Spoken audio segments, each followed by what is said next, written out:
आज भी यही निज़ाम खुम्स जो है उसने मकतब तशय्यो को मजबूत किया हुआ है। पाकिस्तान में निज़ाम खुम्स दूसरे शिया ममालिक से सबसे ज़्यादा कमज़ोर है। हमारा बड़े से बड़ा सूबा कौन सा है? पंजाब। ज़्यादा से ज़्यादा शिया कहाँ हैं? पंजाब में।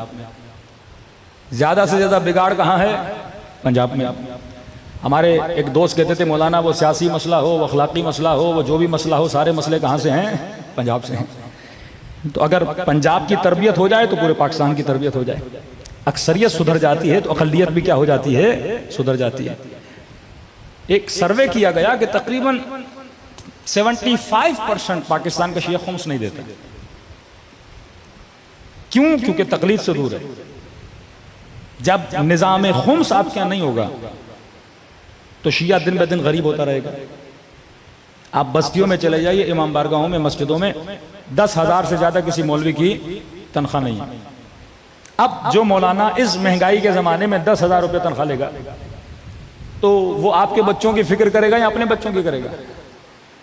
वो सिर्फ 5 वक्त की नमाज पढ़ाएगा, ना कोई किताब पढ़ेगा, ना कोई मुतालिया करेगा। ज्यादा से ज्यादा यही तवज्जो होगी, फला जनाजा पकड़ लो, फला निकाह पकड़ लो।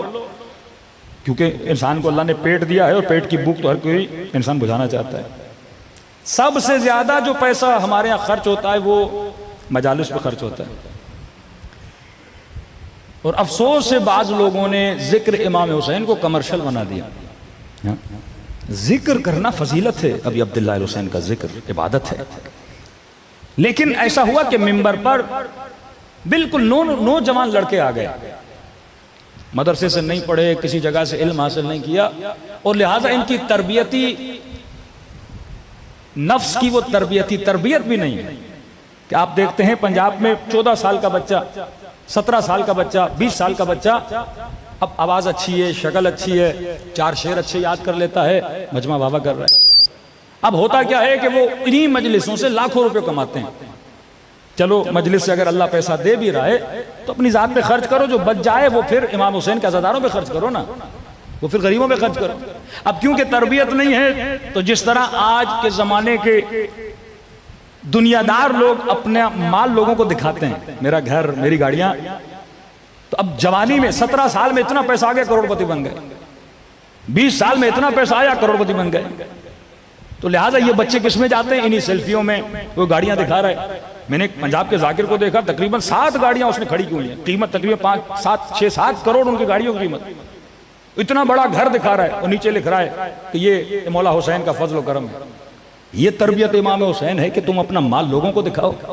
ये तरबियत इमाम हुसैन है कि लोगों को दिखाओ मेरे पास इतना है? कतअन अहले बैत अलैहिस्सलातु वस्सलाम की रविश नहीं थी। अहले बैत की रविश ये है कि अल्लाह ने दिया है, जो जरूरतें हैं जरूरतों को पूरा करो, जो बच जाए वो हमारे गरीब शियों पे क्या करो? खर्च करो। एक तो मिंबर के लिए ना कोई कैद है ना कोई बंद है, जिसके मन में आया वो मिंबर पर बैठ गया। और एज भी कम, उस एज में इंसान की तरबियत भी नहीं होती और लिहाजा इस माल को वो गलत रास्ते में और रियाकारी में इस्तेमाल करता है।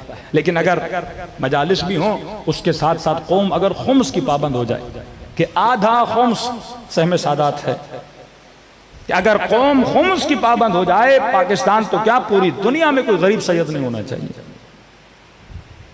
और आधा जो खुम्स का हिस्सा है वो मसाजिद पे लगता है, मदारिस पे लगता है, दीनी तालीमात पे लगता है। मतलब आधा हिस्सा सादात की गुर्बत मिटाएगा कि उससे एहतराम सादात, करामत सादात, कि कोई सैयद गरीब न हो।